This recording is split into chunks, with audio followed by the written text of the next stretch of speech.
आधी रात के समय एक काली परछाई ने बकरी की गर्दन को जकड़ लिया। उसके नुकीले दांत बकरी के गले में गहरे धंस गए। ये सब अंधेरे के एक कोने में हो रहा था, जहां एक लंबे कद का अधेड़ उम्र का आदमी उसे लगातार देख रहा था। उसके चेहरे पर दुख और नफरत का भाव था। मैं भी सुबह उठकर जब दरवाजा खोला तो पहली नजर में देखा कि एक बकरी आंगन में चुपचाप पड़ी है। मैं और दादाजी की वह चीख सुनकर भागते हुए कमरे से बाहर आए। किस हरामी ने आकर हमारी बकरी मारी? मैंने मरी हुई बकरी को देखा। वह जमीन पर पड़ी थी और उसकी सांस रुक चुकी थी।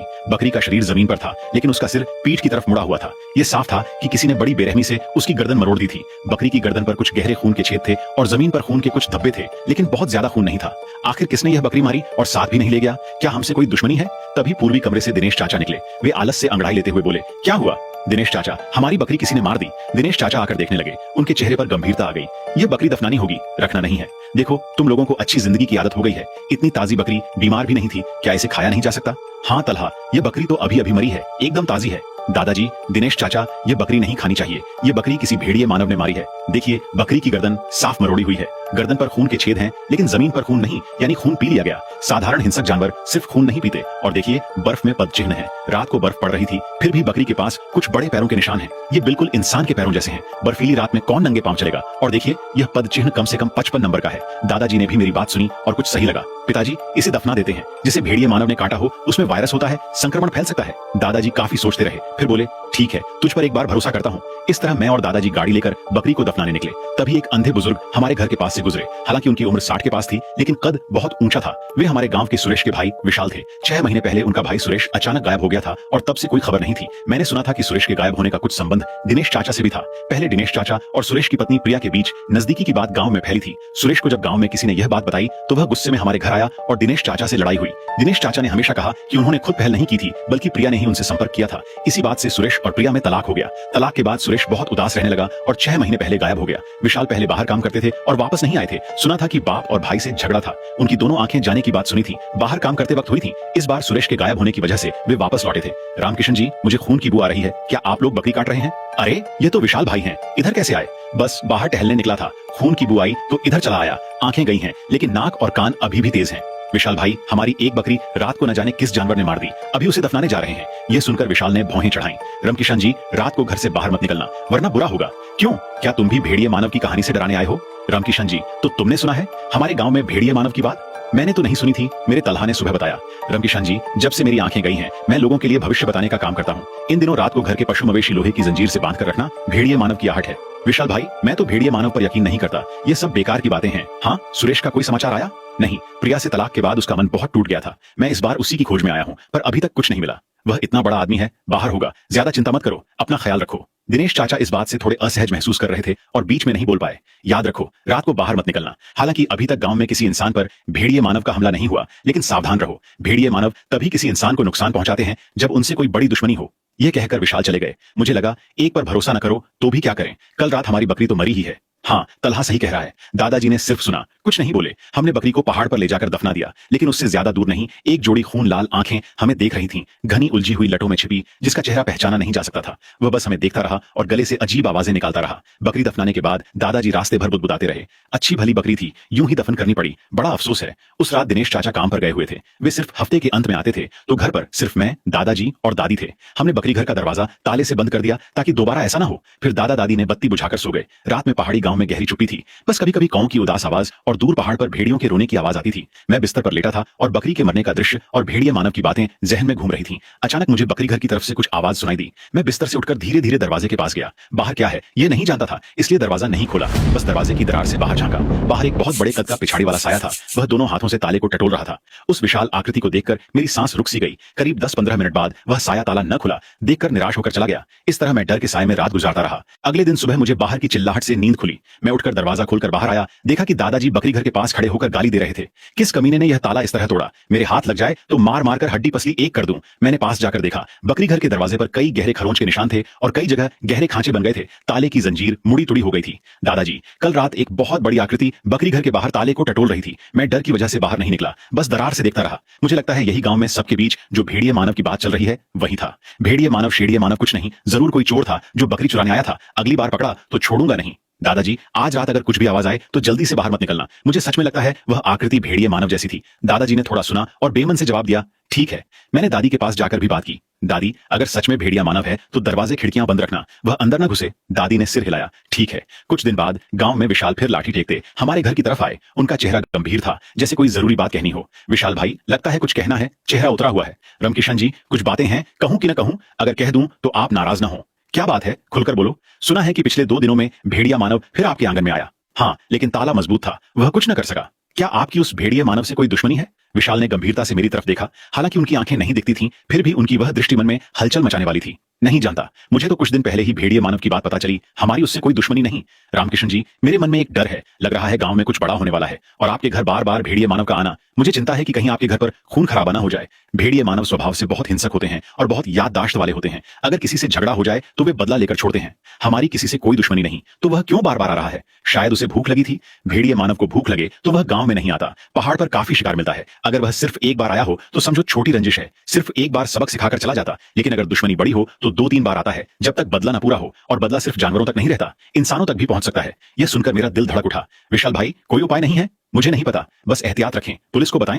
नहीं, भेड़िए मानव बहुत सतर्क होते हैं। दिन में अच्छी तरह छिपे रहते हैं और सिर्फ रात को निकलते हैं। पकड़ना बहुत मुश्किल है, और अगर तुमने उन्हें भड़काया तो बदला और भी तेज होगा। भेड़िया मानव दूसरी बार आने पर बदला नहीं ले सका, वह फिर जरूर आएगा। रामकिशन जी, रोज रात दरवाजे खिड़कियां बंद रखें।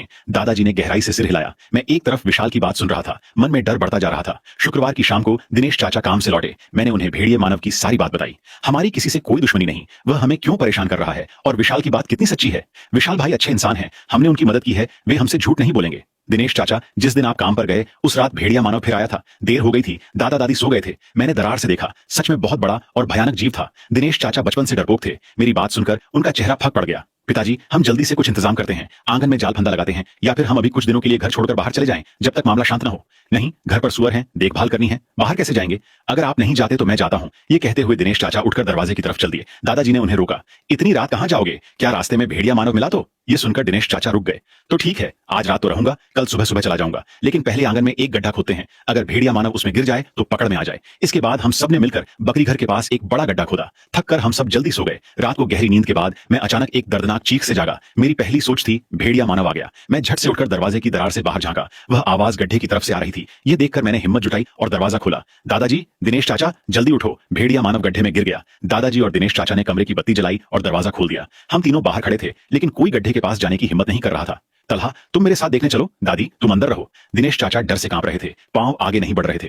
दादाजी, मैं आपके साथ चलता हूं। दादाजी ने दिनेश चाचा को देखा, वे थर-थर कांप रहे थे और कुछ नहीं बोले। हम दोनों धीरे-धीरे गड्ढे की तरफ बढ़े। जितना पास जाते उतनी जोर से वह गर्जना आती, आधी इंसानी आधी जानवर जैसी। जब हम गड्ढे के पास पहुंचने ही वाले थे, वह एकाएक गड्ढे से बाहर कूद पड़ा। मैं और दादाजी डरकर पीछे हट गए। सामने एक विशालकाय इंसान जैसा दिखने वाला जीव खड़ा था। उलझे हुए बाल और घनी दाढ़ी ने उसका चेहरा पूरी तरह ढक लिया था। बस 2 क्रूर चमकती आंखें दिख रही थीं। हम दोनों की जबान तालू से चिपक गई। वह तेजी से हमारी तरफ झपटा, दोनों हाथों से एक एक करके मुझे और दादाजी को उठाया और हवा में उछाल दिया। हम जमीन पर गिरे, लेकिन उसने हम पर आगे हमला नहीं किया। वह सिर्फ दिनेश चाचा को घूर रहा था। दिनेश चाचा को उसने जिस नजर से देखा, उसमें एक जानी दुश्मनी की आग थी। वह जोर जोर से गरजने लगा। दिनेश चाचा के पांव जम गए, डर से एक कदम भी नहीं उठ रहा था। वह रीढ़ झुकाए दिनेश चाचा की तरफ धीरे धीरे बढ़ा, एक ही हाथ से उनकी गर्दन पकड़ी और उन्हें हवा में उठा दिया। दिनेश चाचा के पांव हवा में लटके थे, वे तड़फड़ा रहे थे, लेकिन दिमाग ने साथ देने से इनकार कर दिया था। उसने जोर से दिनेश चाचा को फेंका। वे धड़ाम से जमीन पर गिरे, मुंह पर दर्द के भाव आ गए, लेकिन वह इतने में रुकने वाला नहीं था। धीरे धीरे उनकी तरफ बढ़ा। दादाजी ने चिल्लाकर उसे रोकने की कोशिश की, लेकिन उनकी उम्र थी और गिरकर उठ नहीं पा रहे थे। मैंने झट से पास से एक लकड़ी उठाई और जोर से उसके सिर पर मारी। धड़ाम, लकड़ी 2 टुकड़े हो गई, लेकिन उसे कोई दर्द नहीं हुआ। वह पलटा और गुस्से भरी नजरों से मुझे देखा, फिर दहाड़ा। मैं डरकर पीछे हट गया और जमीन पर गिर पड़ा, लेकिन उसने मुझ पर हमला नहीं किया। बस एक बार गरज कर वह फिर दिनेश चाचा की तरफ मुड़ गया। दिनेश चाचा का दिल बंद होने की कगार पर था। उसने झुककर दिनेश चाचा को उठाया, हवा में घुमाया और फिर से पटक दिया। दादी यह देखकर रोते हुए बाहर आने लगी। दादी, अंदर रहो। उसी वक्त एक आवाज गूंजी। भेड़िया मानव रुक गया। दिनेश चाचा को पकड़ने वाले उसके हाथ ढीले पड़ गए। वह था लाठी टेकते विशाल, धीरे धीरे आगे आ रहे थे। भेड़िए मानव ने उन्हें देखा, फिर एक गहरी नजर से उन्हें देखकर दहाड़े बिना तेजी से आंगन से बाहर भाग गया। उसके जाने के बाद आंगन में सन्नाटा छा गया। रामकिशन जी, आप ठीक हैं? हाँ, बस कमर थोड़ी चोटिल है। दिनेश चाचा जमीन पर थे, कमर में चोट और दाहिना हाथ उखड़ा हुआ था। वे धीरे धीरे कराह रहे थे। लग रहा है भेड़िए मानव ने सच में आपके घर को निशाना बनाया है। रामकिशन जी, पता नहीं कब से आपसे कोई दुश्मनी है। हमारी कभी किसी भेड़िए मानव से कोई दुश्मनी नहीं रही। पहले गांव के डॉक्टर को बुलाओ, चोट देखें। दादी ने गांव के क्लिनिक को फोन किया। थोड़ी देर में डॉक्टर आए। जांच में मेरी कोई बड़ी चोट नहीं थी। दादाजी की कमर में हल्का मोच और दिनेश चाचा की कमर में चोट के साथ दाहिना हाथ उखड़ा हुआ था। डॉक्टर ने दिनेश चाचा को 2 हफ्ते आराम करने को कहा। दिनेश चाचा किसी तरह राजी नहीं थे। उन्हें डर था कि भेड़िया मानव फिर आया तो जान का खतरा होगा। सबने समझाया कि इलाज बीच में छोड़ा तो जिंदगी भर तकलीफ रहेगी। बहुत मनाने के बाद दिनेश चाचा ने माना। तब दादाजी विशाल को एक तरफ ले गए। विशाल भाई, अब क्या करें, हम हमेशा इस डर में तो नहीं जी सकते। रामकिशन जी, मेरे पास कोई तोड़ नहीं, बस एहतियात ही है। कुछ लोग जुटाओ, अगर भेड़िया मानव पकड़ में आ जाए तो मामला खत्म। अच्छा हुआ आप समय पर आ गए, वरना आज बहुत बुरा होता। एक बात और, मुझे लगा कि भेड़िए मानव की नजर खास तौर पर दिनेश पर थी। उनकी तरफ ध्यान केंद्रित था। शायद उनसे कोई नाता है। कल दिनेश से ढंग से बात करो और कल रात ज्यादा से ज्यादा लोगों को बुला लो। भेड़िया मानव कल जरूर वापस आएगा। वाकई जिस तरह की स्थिति है, उसे आज रोका गया, वह नाराज है, बदला लेने वापस आएगा। ठीक है, कल कुछ जवान रिश्तेदारों को बुलाता हूं। इस तरह आधी रात की माथापच्ची के बाद सुबह के करीब 4 बजे हम सो पाए। पिताजी, क्या मुझे घर से बाहर भेज सकते हैं? घर में रहना खतरनाक है। डॉक्टर ने आराम करने को कहा है। हिलोगे तो ठीक नहीं होगा, लेकिन यहां रहा तो जान भी नहीं बचेगी। विशाल भाई से बात हुई है, कल रात के लिए इंतजाम होगा। अपराह्न तक दादाजी 3 जवान रिश्तेदारों को ले आए। दादी ने खाना बनाया और सब मेज पर बैठकर भेड़िए मानव को पकड़ने का तरीका सोचने लगे। रात होते ही सबने बत्ती बुझाई और चुपचाप बैठकर भेड़िए मानव के आने का इंतजार करने लगे। आधी रात के 12:30 बजे आंगन में हल्की सी सरसराहट हुई। मैं और एक रिश्तेदार दरार से झांके, भेड़िया मानव फिर आ गया था। इस बार भेड़िया मानव बहुत सावधान था। हर कदम रखने से पहले जमीन टटोलता और वह बकरी घर की तरफ नहीं गया, सीधे दिनेश चाचा के कमरे की तरफ बढ़ा। हमने पहले ही दिनेश चाचा के कमरे के दरवाजे के ऊपर मछली पकड़ने का जाल लगा दिया था। जब उसने दरवाजा धकेलने की कोशिश की, ऊपर से जाल आकर उसके ऊपर गिर पड़ा। वह जाल में फंसकर छटपटाने लगा और तेज चीखने चिल्लाने की आवाजें आने लगीं। हम सब दरवाजा खोलकर बाहर निकल आए। सबके हाथों में हथियार थे। सबने मिलकर उसके सिर पर वार करने शुरू किए। वह जाल में फंसा हुआ अपने हाथों से बचाव करने की कोशिश कर रहा था और दर्द से कराह रहा था। हालांकि जाल ने उसके हाथ बांधे थे, लेकिन पांव आजाद थे। बहुत जल्दी उसने झटका मारकर जाल उतारा और घेरे से बाहर निकल गया। हम सब एक साथ खड़े थे, उसके पास जाने की हिम्मत नहीं जुटा पा रहे थे। भेड़िया मानव हम पर गुर्राया, फिर अपने बड़े हाथ पांव फैलाए। सब मिलकर हमला करो, इसे जाने नहीं दो। दादाजी की आवाज सुनकर हम सब बिना झिझके अपने हथियार लेकर उस पर टूट पड़े। वह भी इस बार पीछे नहीं हटा, अपने शक्तिशाली हाथों से वार करता रहा, लेकिन हम ज्यादा थे और हाथ में हथियार भी। धीरे धीरे वह कमजोर पड़ने लगा। फिर उसने समझौते का भाव दिखाया, पलटकर आंगन के बाहर की तरफ भागा। हम पीछे दौड़े, लेकिन उसके साथ लंबे समय से लड़ते रहने की वजह से हम हांफ रहे थे। पीछा करने की ताकत नहीं बची। तभी दूर एक अंधेरे कोने में एक जोड़ी तेज आंखें हमें देख रही थीं। उनमें नफरत भी थी और एक अजीब उदासी भी। वह बस हमें देखता रहा। वह भेड़िया मानव कैसा है? भाग गया, लेकिन बहुत बुरी तरह जख्मी है। लगता नहीं ज्यादा दिन जिएगा। वह मरा नहीं और भाग गया। घबराओ मत, अब ज्यादा नहीं चलेगा। ठीक है, सब आराम करो। आज रात सबका बहुत शुक्रिया। अरे, हम सब एक परिवार हैं। 2 बातें कैसी? तो हम चलते हैं। दादाजी तीनों रिश्तेदारों को छोड़ने गए। फिर मैं और दादाजी अपने अपने कमरे में चले गए। बिस्तर पर लेटे हुए मेरे दिमाग में आज रात की लड़ाई के दृश्य घूमते रहे। उस भेड़िए मानव की आकृति, मुझे लगा यह सच में कोई अनजान नहीं, बल्कि एक जाना पहचाना चेहरा है। अगले दिन सुबह गांव से करीब 2 किलोमीटर दूर कुछ ग्रामीण एक जगह घेरा बनाए खड़े थे, लेकिन कोई पास जाने की हिम्मत नहीं कर रहा था। जमीन पर एक बहुत लंबे कद का, उलझे बालों वाला, पूरे शरीर पर खून से लथपथ आदमी पड़ा था। एक हिम्मत वाला ग्रामीण धीरे धीरे पास गया और उसे पलटाकर सीधा लेटाया। लंबी छोटी दाढ़ी और उलझे बाल, एक चेहरा। एक गौर करने वाले ग्रामीण ने कहा, ये 6 महीने पहले गायब हुआ सुरेश नहीं है? सबने सुना। सबको उसकी ऊंची काया से याद आया। जल्दी विशाल को खबर करो। विशाल की आंखें नहीं हैं, चलने फिरने में तकलीफ है। हम ही सुरेश को विशाल के घर ले जाते हैं। कुछ देर बाद कुछ ग्रामीण सुरेश को उठाकर विशाल के घर पहुंचे। विशाल भाई, ये आदमी देखो, कहीं सुरेश तो नहीं? ये सुनते ही विशाल घबरा गए। सुरेश को क्या हुआ? हमें पक्का नहीं, वह गांव की सड़क पर गिरा मिला, बहुत खून निकला है। उसकी गर्दन के पीछे देखो, एक लाल रंग का जन्म चिन्ह है। एक ग्रामीण ने देखा, सच में एक लाल जन्म चिन्ह था। हाँ, जन्म चिन्ह है। यह सुनते ही विशाल जमीन पर बैठ गए। उनका चेहरा पीला पड़ गया। सुरेश, वह सुरेश है? इतने में गांव का डॉक्टर भी आ पहुंचा। उसने जांच की, सुरेश की सांस रुक चुकी थी। विशाल फूट फूट कर रो पड़े। मैं और दादाजी ने खबर सुनते ही विशाल के घर दौड़ लगाई। वहां देखा, एक लंबे कद का, भेड़िए की खाल ओढ़े, उलझे बालों और खून से लथपथ इंसान वहां लेटा था। दादाजी के मुंह से निकला, यह तो कल रात हमारे यहाँ आने वाला भेड़िया मानव है। आसपास खड़े ग्रामीण हैरानी में बातें करने लगे, तो यह सुरेश ही था, वह भेड़िया मानव जिसकी इतनी चर्चा थी। सुरेश की मौत से मेरे और दादाजी के मन में दुख और अपराध बोध दोनों थे, क्योंकि उनकी मौत हमारी वजह से हुई थी। विशाल भाई, माफ करना। विशाल ने दुखी मन से सिर हिलाया। इसमें आपकी गलती नहीं, सुरेश की अपनी गलती थी। 6 महीने से गायब था, शायद मानसिक संतुलन खो बैठा था, इसीलिए ऐसा किया। विशाल भाई, आप अकेले हो, सुरेश का अंतिम संस्कार हम करवाते हैं। विशाल ने धीरे से सहमति दी।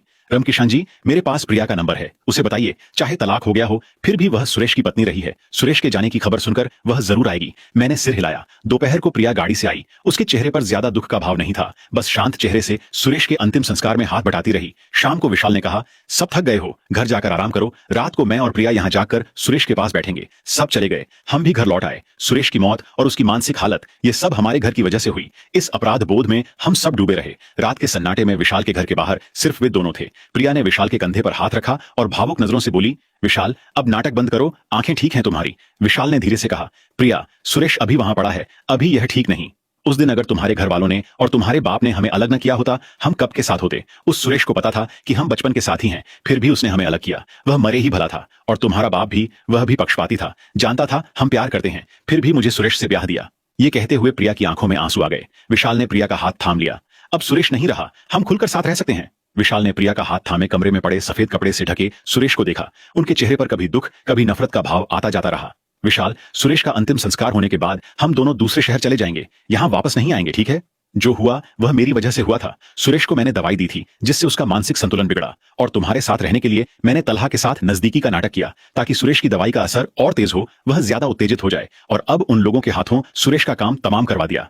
अब हम यहां से जाकर बाहर नई जिंदगी शुरू करेंगे, ठीक है? विशाल थोड़ी देर सोचकर गहरी सांस लेते हुए बोले, ठीक है। फिर उन्होंने मन ही मन सोचा, सुरेश भाई को माफ करना, तू ही पहले निर्दयी था। गांव वालों की मदद से सुरेश का अंतिम संस्कार हुआ। फिर विशाल और प्रिया ने सामान बांधना शुरू किया। गाड़ी में बैठने से पहले विशाल ने पलटकर अपने उस घर को देखा जहां बचपन बीता था। सुरेश के साथ खेलने कूदने के दिन याद आए। चेहरे पर एक क्षणिक उदासी उभरी, लेकिन वह पल बस पल भर का था। उन्होंने मन को थामा और गाड़ी में बैठ गए। रास्ते में विशाल और प्रिया बातें कर रहे थे, हंस रहे थे। अचानक सामने एक भेड़िया खड़ा था, गाड़ी की तरफ आंखें गड़ाए बिल्कुल हिलडुल नहीं रहा था। विशाल इतनी अचानक रुकावट देखकर घबरा गए। स्टीयरिंग तेजी से घुमाई, लेकिन पहाड़ी रास्ता संकरा था, एक तरफ खाई थी, ब्रेक लगाने का मौका ही नहीं मिला। विशाल और प्रिया गाड़ी समेत खाई में जा गिरे। कई साल बाद उस खाई के नीचे एक ग्रामीण कुछ चुनने गया, उसे वहां बुरी तरह से मुड़ी तोड़ी एक गाड़ी मिली। कांच के टुकड़े बिखरे पड़े थे और उस जंग खाई खोल में दो कंकाल लेटे। दोस्तों, पिछली वीडियो पे जिन बंधुओं ने कमेंट करा था उनका नाम हमने यूज करा है। अगर आपको अपना नाम हमारी नेक्स्ट वीडियो में लाना है तो कमेंट में अपना नाम राइट लिखें करें और कहानी कैसी थी ये भी बताएं।